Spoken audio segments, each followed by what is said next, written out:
नमस्कार, मैं हूं जया सिन्हा। समाचारों में आप सभी का बहुत स्वागत है। आइए शुरुआत करते हैं इस वक्त की सुर्खियों के साथ। पीएम मोदी ने श्रीलंका में राष्ट्रपति अनुरा कुमारा दिसानायके के साथ संयुक्त रूप से 2 रेल परियोजनाओं का किया उद्घाटन। इन परियोजनाओं के लिए भारत ने दी है 2,720 करोड़ रुपए की सहायता।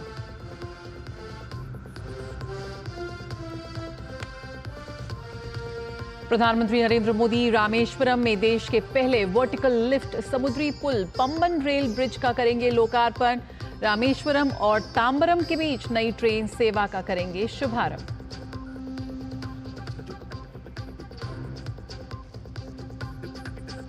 भाजपा आज मना रही है अपना 46वां स्थापना दिवस।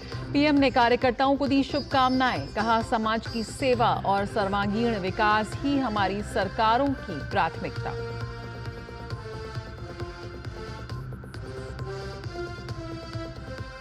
देश भर में आज हर्षोल्लास के साथ मनाई जा रही है रामनवमी।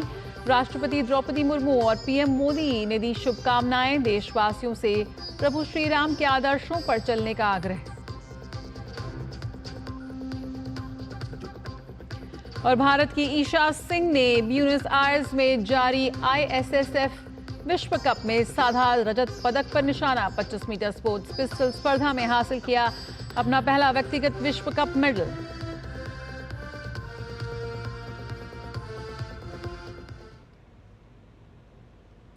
श्रीलंका यात्रा के अंतिम दिन प्रधानमंत्री नरेंद्र मोदी अनुराधापुरा पहुंचे, जहां नौसेना एयरबेस पर उनका भव्य स्वागत किया गया।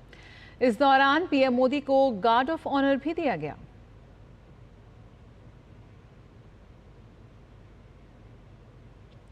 प्रधानमंत्री नरेंद्र मोदी ने श्रीलंका दौरे के अंतिम दिन अनुराधापुरा में वहां की जनता को रेलवे परियोजनाओं की सौगात दी। उन्होंने माहो अनुराधापुरा में रेल सिग्नल प्रणाली परियोजना का शुभारंभ करने के साथ ही माहो ओमान थाई रेलवे लाइन का भी उद्घाटन किया। इस मौके पर श्रीलंका के राष्ट्रपति अनुरा कुमारा दिसानायके भी मौजूद रहे। ये परियोजनाएं भारत की मदद से तैयार की गई हैं और ये श्रीलंका के आर्थिक सुधार और बुनियादी ढांचे के विकास में भारत की बढ़ती भूमिका को दर्शाता है। पीएम ने जिस रेलवे लाइन का उद्घाटन किया वो श्रीलंका के कुरुनगेला, अनुराधापुरा और ववुनिया जिलों से होकर गुजरेगी। ये वहां की नॉर्दर्न रेलवे लाइन का करीब 128 किलोमीटर का रेल मार्ग है और इस मौके पर पीएम मोदी ने एक ट्रेन को हरी झंडी दिखाकर रवाना किया।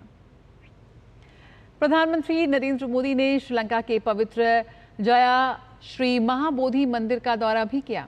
इस दौरान पीएम मोदी ने मंदिर के महानायक यानी मुख्य पुजारी से मुलाकात की।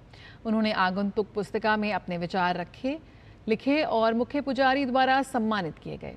इस मौके पर उन्होंने पुजारी का आशीर्वाद भी लिया। इस अवसर पर पीएम मोदी के साथ श्रीलंका के राष्ट्रपति अनुरा कुमार दिसानायके भी मौजूद थे। पीएम मोदी ने महानायक के साथ मिलकर नवनिर्मित मंदिर परिसर का उद्घाटन किया। ये समारोह पारंपरिक संगीत और ढोल नगाड़ों की गूंज के बीच संपन्न हुआ, जो दोनों देशों की समृद्ध सांस्कृतिक विरासत को दर्शाता है।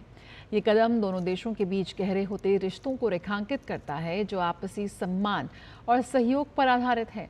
इस यात्रा ने भारत और श्रीलंका के बीच की दोस्ती को नई मजबूती दी है और भविष्य में विभिन्न क्षेत्रों में सहयोग की राह खोली है।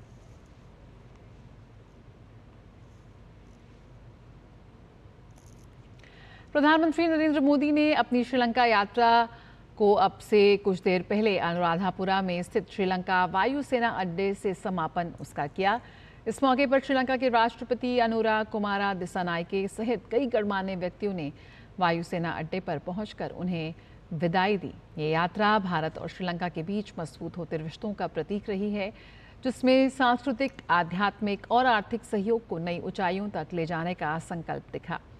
पीएम मोदी की इस यात्रा ने दोनों देशों के बीच दोस्ती को और गहरा किया।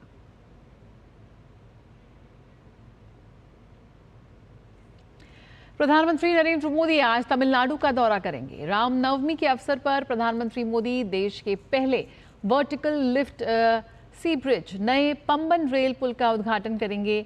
नया पंबन रेल पुल रामेश्वरम को मुख्य भूमि से जोड़ता है, जो भारतीय इंजीनियरिंग का एक शानदार उदाहरण है। उद्घाटन के बाद प्रधानमंत्री मोदी रामानाथ स्वामी मंदिर में पूजा अर्चना करेंगे और एक जनसभा को संबोधित करेंगे।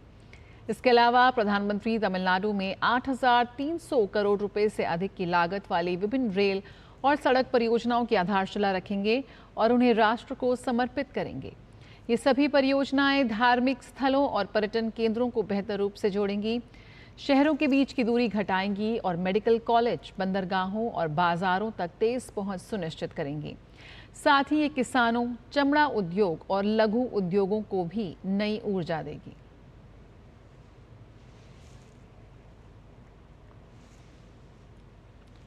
भाजपा आज अपना 46वां स्थापना दिवस मना रही है। इस अवसर पर भाजपा के राष्ट्रीय अध्यक्ष एवं केंद्रीय मंत्री जगत प्रकाश नड्डा कई कार्यक्रमों में शिरकत करेंगे। जेपी नड्डा पार्टी कार्यालय में ध्वजारोहण करेंगे और जनसंघ के संस्थापक डॉक्टर श्यामा प्रसाद मुखर्जी एवं पंडित दीनदयाल उपाध्याय की प्रतिमाओं पर पुष्पांजलि अर्पित करेंगे। इस दौरान जेपी नड्डा बूथ कार्यकर्ताओं से सीधा संवाद करेंगे।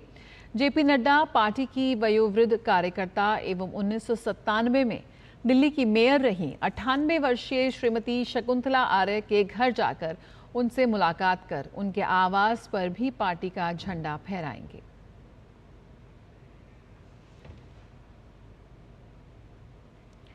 भारतीय जनता पार्टी के स्थापना दिवस के मौके पर प्रधानमंत्री नरेंद्र मोदी ने एक्स पर पोस्ट कर कार्यकर्ताओं को शुभकामनाएं दी। उन्होंने एक्स पर लिखा कि हमारी पार्टी की रीढ़ की हड्डी, हमारे सभी मेहनती कार्यकर्ताओं को मेरी शुभकामनाएं।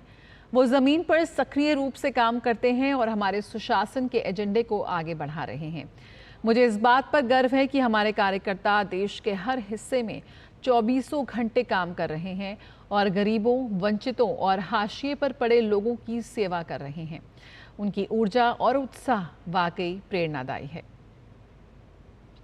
अपने अन्य पोस्ट में पीएम ने लिखा कि पार्टी के स्थापना दिवस पर सभी भाजपा कार्यकर्ताओं को बधाई। हम उन सभी को याद करते हैं जिन्होंने पिछले कई दशकों में हमारी पार्टी को मजबूत करने के लिए खुद को समर्पित किया। ये महत्वपूर्ण दिन हमें भारत की प्रगति के लिए काम करने और विकसित भारत के सपने को साकार करने की हमारी अद्वितीय प्रतिबद्धता को दोहराता है। पीएम मोदी ने भाजपा के सुशासन को लेकर पोस्ट लिखा कि भारत के लोग हमारी पार्टी के सुशासन एजेंडे को देख रहे हैं, जो पिछले कुछ वर्षों में हमें मिले ऐतिहासिक जनादेश में भी परिलक्षित होते हैं।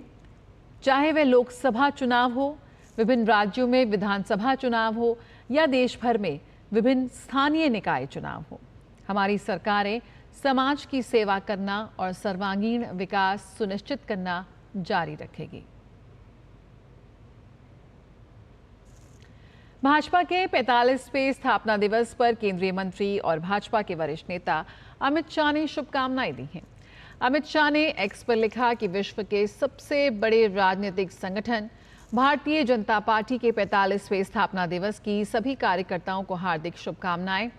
इस अवसर पर उन सभी महापुरुषों को नमन करता हूं जिन्होंने भाजपा की नींव में देशभक्ति के बीज बोकर करोड़ों राष्ट्रभक्तों का वटवृक्ष तैयार करने का कार्य किया। मोदी जी के नेतृत्व में भाजपा विकसित और हर क्षेत्र में श्रेष्ठ भारत के निर्माण की दिशा में निरंतर कार्य करती रहेगी।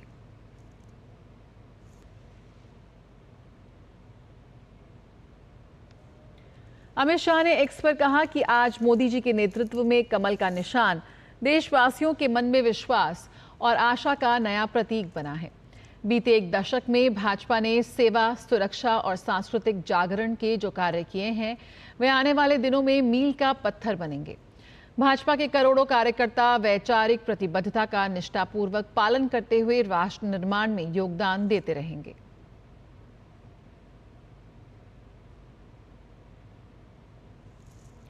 अमित शाह ने एक्स पर कहा कि चाहे श्री राम मंदिर आंदोलन को जन जन तक पहुंचाना हो, धारा 370 हटाने को अपना संकल्प बनाना हो या गरीबों, वंचितों, महिलाओं का कल्याण करना हो, भाजपा ने अपनी स्थापना से ही देश हित को अपना सबसे बड़ा लक्ष्य बनाया है। अपनी 4 दशकीय यात्रा में भाजपा ने दिखाया कि कैसे एक राजनीतिक दल विरासतों के सम्मान, हर गरीब को आवास, अन्न, स्वास्थ्य बीमा और किसानों के कल्याण के लिए एक साथ संकल्पबद्ध रह सकता है। देश और देशवासियों की उन्नति को ही अपनी प्रगति मानने वाले भाजपा के कार्यकर्ताओं का त्याग और समर्पण प्रेरणीय है। केंद्रीय मंत्री और पश्चिम बंगाल भाजपा अध्यक्ष सुकांता मंजुमदार ने पार्टी के 45वें स्थापना के अवसर पर कोलकाता स्थित पार्टी कार्यालय में पार्टी का झंडा फहराया।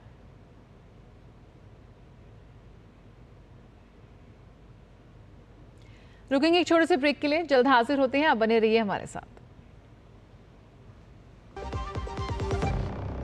जब धरती चीर कर निकलता है लोहे का पत्थर और मिलता है मोंगिया के जोश से, फिर तपता है, पिघलता है और बनता है फौलाद। अब होता है सरिया सारी खूबियों के साथ। मोंगिया स्टील, मजबूत देश का मजबूत सरिया। शांति और सद्भाव के प्रतीक भगवान बुद्ध के अनुयायी देश में ही नहीं बल्कि विदेशों में भी हैं। उनके संदेश धरती के कोने कोने में प्रचारित हैं और पीएम मोदी स्वयं भी विदेशी दौरों पर उनका उल्लेख करते हैं। कैसे बुद्ध के जरिए पीएम मोदी भारत की सांस्कृतिक विरासत को विश्व से जोड़ते हैं, आइए देखते हैं ये रिपोर्ट। अपदीपो भव, यानी अपना प्रकाश स्वयं बनो। यही भगवान बुद्ध का वो विस्तार है जो पूरी मानवता को एक सूत्र में जोड़ता है।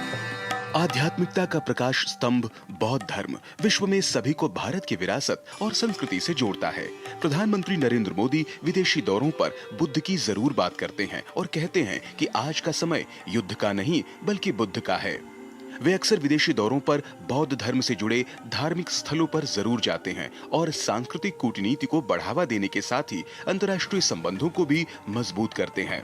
इसी कड़ी में प्रधानमंत्री नरेंद्र मोदी ने श्रीलंका के अनुराधापुरा में बौद्ध धर्म के सबसे पवित्र स्थलों में से एक जया श्री महाबोधि मंदिर में पूजा अर्चना की।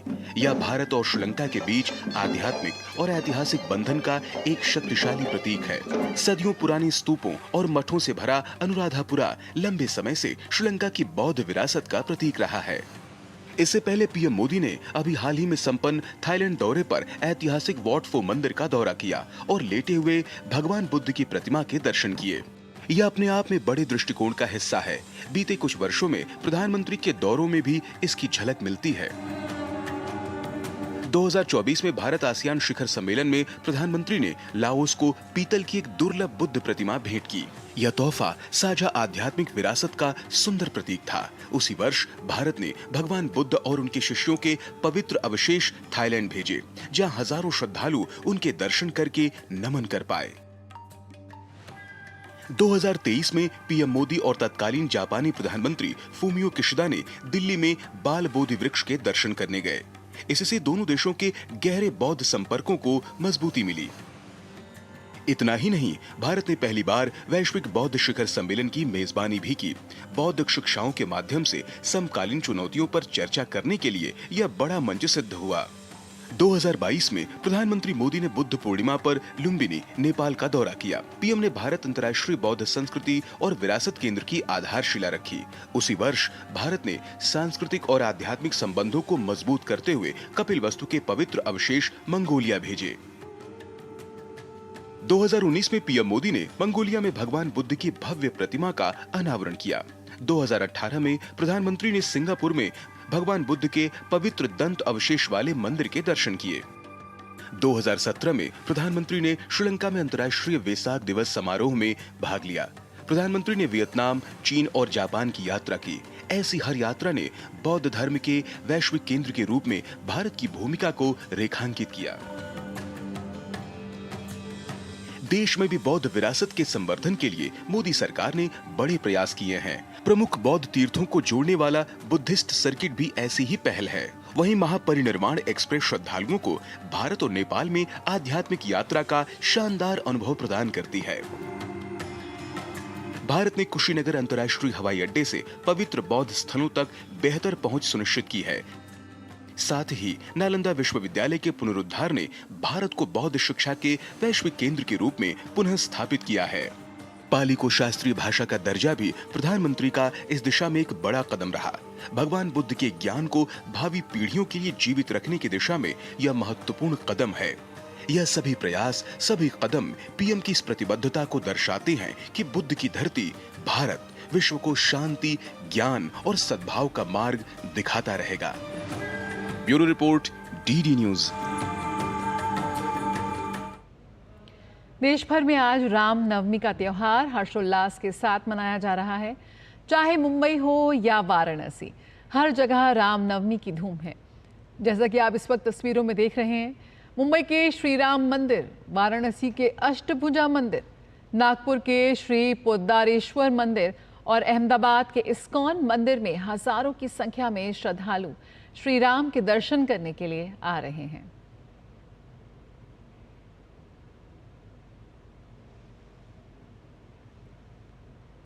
प्रधानमंत्री नरेंद्र मोदी ने देशवासियों को रामनवमी की शुभकामनाएं दी हैं। प्रधानमंत्री ने एक्स पर कहा कि सभी देशवासियों को रामनवमी की ढेरों शुभकामनाएं। प्रभु श्री राम के जन्मोत्सव का ये पावन पुनीत अवसर आप सबके जीवन में नई चेतना और नया उत्साह लेकर आए, जो सशक्त, समृद्ध और समर्थ भारत के संकल्प को निरंतर नई ऊर्जा प्रदान करे। जय श्री राम। केंद्रीय गृह मंत्री अमित शाह ने देशवासियों को रामनवमी की शुभकामनाएं दी हैं। अमित शाह ने एक्स पर कहा कि जय श्री राम। सभी राम भक्तों को रामनवमी के पावन पर्व की हार्दिक शुभकामनाएं। प्रभु श्री राम का जीवन सत्य, सेवा और मानव मूल्यों की रक्षा की प्रेरणा देता है। प्रभु से सभी के स्वस्थ, सुदीर्घ और समृद्ध जीवन की कामना करता हूं। आज चैत्र नवरात्रि के 9वें दिन नवमी के अवसर पर बड़ी संख्या में श्रद्धालु पूजा अर्चना के लिए कटरा स्थित श्री माता वैष्णो देवी मंदिर पहुंच रहे हैं, जिसके चलते सुरक्षा व्यवस्था को भी बढ़ा दिया गया है। श्रद्धालु बाण गंगा में डुबकी लगाकर चरण पादुका मंदिर में पूजा कर और गर्भ जून गुफा के दर्शन कर पुण्य लाभ कमा रहे हैं। इस मौके पर श्री मां वैष्णो देवी भवन परिसर को भी भव्य रूप से सजाया गया है। पश्चिम बंगाल में रामनवमी के मौके पर भाजपा नेता और कार्यकर्ताओं ने शोभा यात्रा निकाली। इस मौके पर भाजपा नेता लॉकेट चैटर्जी ने कहा कि पश्चिम बंगाल में अब घर घर में राम छा गए हैं। एकदम रास्ते के ऊपर है, रामनवमी को मनाया जा रहा है जैसे दुर्गा पूजा हम लोग मनाते हैं। आप पश्चिम बंगाल में सबसे बड़ा गर्व का बात है, पूरा देश में राम छा गए हैं। पश्चिम बंगाल में घर घर में भी राम छा गए हैं। परमिशन का जरूरत नहीं होता है, ये हम लोग का धर्म का है। अगर दुर्गा पूजा में कोई विसर्जन के लिए अगर ये पश्चिम बंगाल में सिर्फ परमिशन मांगते हैं, बाकी जगह में नहीं होता है। धर्म का बात है, यहाँ पे किसी को कोर्ट से हम लोग कोर्ट से परमिशन लेना पड़ता है, पुलिस से परमिशन नहीं देंगे। पुलिस अभी कैडर हो गया है, पुलिस अभी पुलिस नहीं है। रामनवमी के मौके पर आज संभल के मंदिरों में श्रद्धालुओं की भारी भीड़ देखी गई।